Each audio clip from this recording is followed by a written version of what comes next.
Circling back to our top story, Japan's ruling Liberal Democratic Party has elected its next leader, former Economic Security Minister Sanae Takaichi. Now, if she gets parliament approval, she'll be Japan's first ever female prime minister. For more insights, we're joined by Kotaro Tamura, Adjunct Professor at the Lee Kuan Yew School of Public Policy at NUS. Professor, thank you for joining us.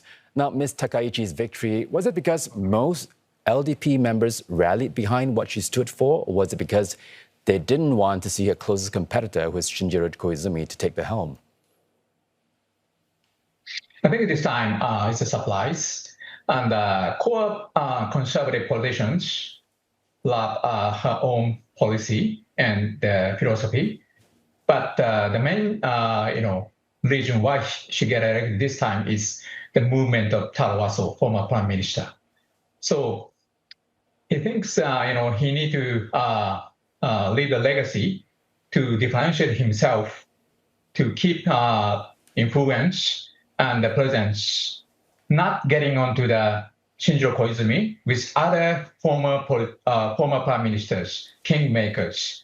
And that's the reason why he did control the risk-taking and to get onto the Takaichi-san at the last moment today.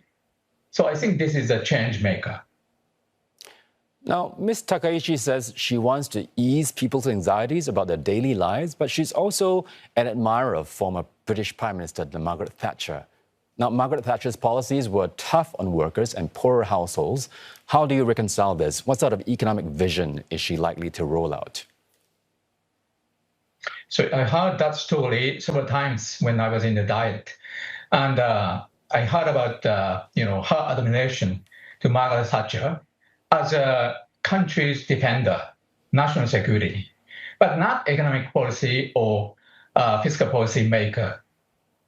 She knows as a ruling, not the ruling, but LDP politicians, LDP leaders now. She needs to bring back more seat in the coming elections. For that, she needs to listen to the people suffering from tax hike and higher prices. That's the main reason of the defeat of the previous several elections of LDP. So he tried to listen more to the people suffering from high prices and the tax hike. Now, she's a protege of the late former leader Shinzo Abe. She wants to bring back so-called Abenomics, which involves high government spending and cheap borrowing. Can you help us understand why this spending shift could spook some investors and how it could work against Japan? So you need to split the investors into two categories. The stock market investors are happy to welcome her because she's more for Abenomics, lower interest rate, and more fiscal spending. But at the same time, bond market investors have a biggest concern this time because fiscal limit of the Japanese government is coming to the limit. So I think bond market investors have concerns, but at the same time, this time, her mentor, she get the biggest support from Taro Aso. He is the Ministry of Finance, so he will give her some instructions to get onto the safety driver mode on fiscal policy and economic policy. So she will take a balance between fiscal stimulus and fiscal discipline.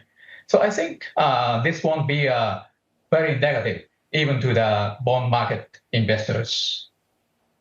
Now, let's move on to security issues now. Ms. Takaichi is considered a hawk. If she does become the next prime minister, will it raise red flags among Japan's neighbors, specifically China and the Koreas? So, honestly speaking, it's a common sense. Once you get elected, you change stance. When you're a candidate, you can say anything to attract more voters to you. But she get elected. I think, again, she'll be get back to the track of the safety driver. So she won't provoke our neighbors unnecessarily. But toward the elections, good thing about her is, she has a golden cycle of election. So unless she dissolved the diet, she has a 3 year of non-national election. So she has a time. So she can be nice to everybody, but toward the election to bring back conservative voters, she might say hawkish thing to our neighbors. But 3 years, she'll be safety driving mode, I guess. Well, thank you so much for sharing your insights, but I'm afraid that's all the time we have. Kotaro Tamura there, Adjunct Professor at the Lee Kuan Yew School of Public Policy from NUS. Thank you.